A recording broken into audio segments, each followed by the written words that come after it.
રાજકોટ મહાનગરપાલિકાની સ્ટેન્ડિંગ કમિટીની બેઠક યોજાઈ. કુલ 9 પૈકી 6 દરખાસ્તો મંજૂર કરવામાં આવી. પર્યાવરણલક્ષી ગ્રીન અર્બન પોલિસીની દરખાસ્ત નામંજૂર. જંગલેશ્વર ડિમોલિશનના ભોજન નાસ્તાના ₹27 લાખના બિલની દરખાસ્ત પેન્ડિંગ રાખવામાં આવી.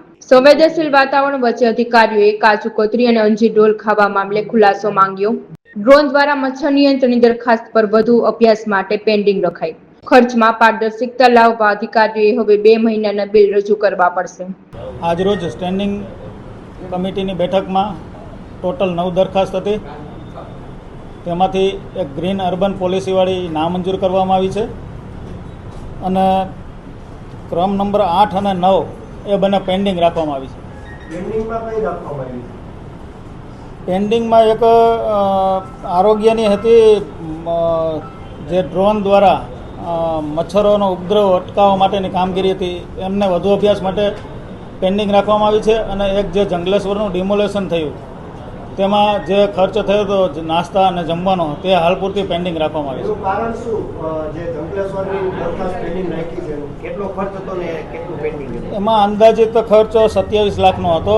સંપૂર્ણપણે હાલ પૂરતી તે પેન્ડિંગ રાખવામાં આવી છે. પેન્ડિંગ રાખવાનું કારણ એ કે એમને જે કાજુ કતરી અને અંજીર ખજૂર રોલને એનો જે ઉલ્લેખ કર્યો છે, આવી સંવેદનશીલ વાતાવરણની વચ્ચે જે તે અધિકારીઓને આવી મીઠાઈ નહીં ખાવાની શું જરૂર પડી, તેમના ખુલાસા માગવા માટે એ હાલ પૂરતી પેન્ડિંગ રાખવામાં આવી છે.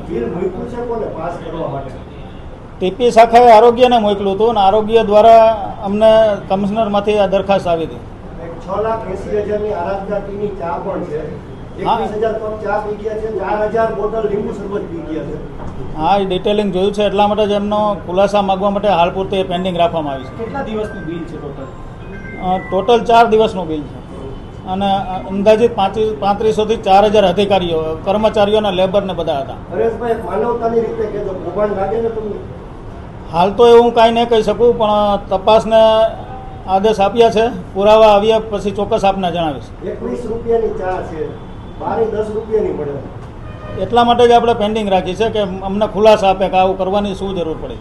બિલકુલ, એક તો કોર્પોરેશનનો વહીવટ પારદર્શક અને પ્રક્રિયા જ એકદમ ઝડપથી સરળ બને. ઘણીવાર કોન્ટ્રાક્ટરોના અમને અને પદાધિકારીઓને તેમજ અધિકારીઓને અવારનવાર રજૂઆત થતી હોય છે. તો આ પ્રક્રિયા એકદમ સરળ અને ઝડપી બને તે માટે નિર્ણય લેવામાં આવ્યો છે.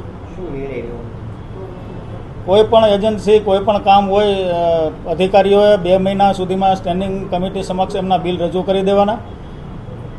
અન્યથા ના કરી શકે તો એમના યોગ્ય કારણો અમને જણાવવાના. સંકલનમાં બેસીને નિર્ણય કરશું કે આ કારણ યોગ્ય છે તો એ ધ્યાને લેવામાં આવશે. અન્યથા એક પણ બિલ સ્ટેન્ડિંગ કમિટી ધ્યાને નહીં લે.